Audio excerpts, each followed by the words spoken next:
दाने दाने पर लिखा है खाने वाले का नाम। एक बार एक गांव में बहुत ही प्रसिद्ध वैद्य जी रहते थे। उनके पास दूर दूर से बहुत से लोग अपनी बीमारियां लेकर आते थे और दवाई लेकर चले जाते थे। हर कोई वैद्य जी की दवाई से ठीक हो जाता था। कोई तुरंत ठीक हो जाता तो कोई कुछ दिन बाद। एक दिन गुरु नानक जी भाई मर्दाना और भाई बालाजी के साथ अपनी धार्मिक यात्रा करते हुए उस गांव में पहुंचे। विश्राम करने के लिए तीनों एक पेड़ की घनी छाया के नीचे बैठ गए और प्रभु का गुणगान करने लगे। बगल में मक्का के खेत थे। हल्की हल्की हवा चल रही थी, जिस वजह से मक्का की फसलें हिल रही थी। उनके हिलने से मधुर आवाज पैदा हो रही थी। नानक जी ने मर्दाना जी को भक्ति संगीत सुनाने को कहा।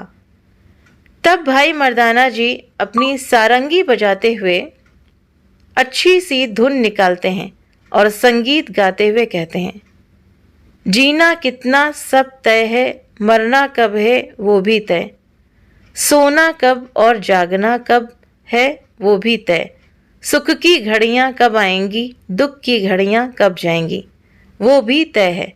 दाना दाना किसने खाना, किसके भाग्य में कितना खाना, सब कुछ तय है। लिखा गया है कि जो जैसा कर्म कमाएगा वो वैसा ही भाग्य बनाएगा। किसके भाग्य में कितना कुछ है वो उसका कर्म बताएगा। ये संगीत सुन भाई बालाजी सोच में पड़ जाते हैं और मन ही मन विचार करने लगते हैं कि सब कुछ पहले से कैसे तय हो सकता है। ये सवाल वो गुरु नानक जी से पूछते हैं।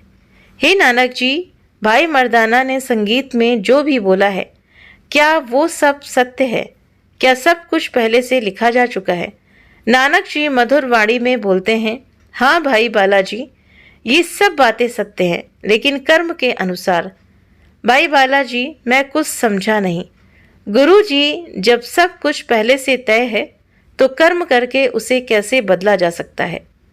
अब नानक जी बालाजी को समझाते हुए कहते हैं, भाई बालाजी, ये सत्य है कि सब पहले से तय है, लेकिन जो पहले से तय हुआ था वो हमारा भाग्य ही तो था, जो हमारे कर्मों से बना था।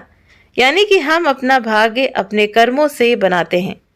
भाई बालाजी इतनी बात से संतुष्ट होने के बाद फिर से मन में एक शंका लिए नानक जी से पूछते हैं, हे नानक जी, दाने दाने पर लिखा है खाने वाले का नाम, क्या ये भी सत्य है? तो इस मक्का के खेत में जितने भी मक्का लगे हैं, क्या उन पर पहले से खाने वाले का नाम लिखा है? तब नानक जी बोलते हैं, हाँ, ये भी सत्य है। सिर्फ मक्का पर ही नहीं, बल्कि एक एक दाने पर खाने वाले का नाम लिखा है। इतना सुन भाई बालाजी तुरंत मक्का के खेत से एक मक्के से दाना निकाल कर लाते हैं और नानक जी से पूछते हैं, अब बताओ नानक जी, ये दाना किसके पेट में जाएगा? नानक जी तो ब्रह्मज्ञानी थे, वो भूत भविष्य सब जानते थे, सब देख सकते थे। इसलिए नानक जी मुस्कुराते हुए बोलते हैं, भाई बाला, ये दाना तुम्हारे पेट में नहीं जाएगा। ये सुन भाई बालाजी कहते हैं, नानक जी, ये आप क्या कह रहे हैं? दाना मेरे हाथ में है और भूख भी लगी है, फिर भी आप कह रहे हो ये दाना मेरे पेट में नहीं जाएगा। नानक जी फिर से मुस्कुराते हुए बोले, हाँ भाई बाला, ये कुदरत का नियम है कि दाने दाने पर लिखा है खाने वाले का नाम, और यह दाना तुम्हारे पेट में नहीं जाएगा। इतना सुन भाई बालाजी तुरंत दाने को मुंह में डाल लेते हैं और कहते हैं, लो, मैंने कुदरत का यह नियम तोड़ दिया। भाई बालाजी दाना जैसे ही निगलने की कोशिश करते हैं, तभी दाना उनके गले में अटक जाता है और भाई बालाजी की हालत खांसते खांसते खराब हो जाती है। सांस लेने में भी तकलीफ होने लगती है। बड़ी मुश्किल से बोलते हुए बालाजी कहते हैं, गुरुजी, कुछ करो, बहुत तकलीफ हो रही है। गुरुजी भाई बाला को तुरंत गांव के वैद्य के पास ले जाते हैं। वैद्य जी मुर्गियों को दाना डाल रहे थे।